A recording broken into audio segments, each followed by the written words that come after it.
How's it going, everybody? Welcome to the Debt Be Wrecked YouTube channel. Today I'm going to talk about second job woes.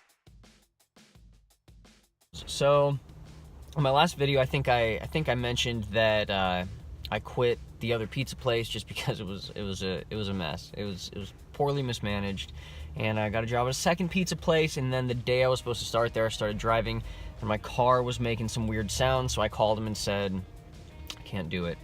So right now, just because of the condition that my car is in, I think that getting a second job delivering pizzas, which is like the easiest job to get, it's so easy to get a pizza delivery job, and the money's actually decent.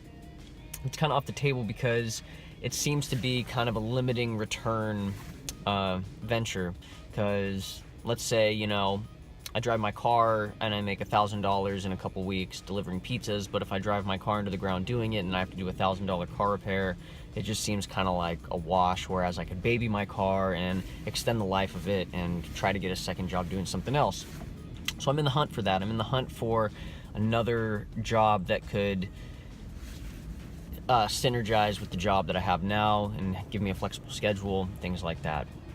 On the other hand, on another note, the job I have now, it's the slow season, so getting shifts is difficult, and for whatever reason, they don't want to give me overtime, which is very frustrating because this is the thing I've always said about the service. So I don't know if any of y'all know, but in the service industry, there's this thing called the tipped wage, or the employer tip credit, where in some states, the employer doesn't have to pay you the federal minimum wage, which is $7 and I think it's $7.25.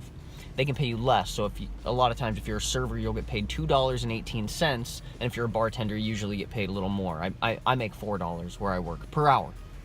And so I'm always in favor of working for less than minimum wage, because the employers don't care about giving you overtime. Because if you're making $2.18 an hour, does an employer really care if you get 15 hours of overtime? Oh, they're gonna have to pay you $3.60 an hour. That's an extra $1.60 an hour times 20. That's another $30 out of the employer's bottom line. It's no big deal. But where I'm working now, the manager who writes the schedule pulled me aside and was like, hey, look, I'm sorry, but you can't get any more overtime. I got chewed out by the owner. We can't give overtime. And I was like, I get like maybe 10 hours of overtime a week, in which case I make $3 more an hour, because I make $4 an hour, but for some reason it just goes straight to minimum wage if I'm on overtime. So I make $7.25. So me working 10 extra hours a week is costing the company $30 on the bottom line, and that's a problem to you. So that's pretty damn frustrating.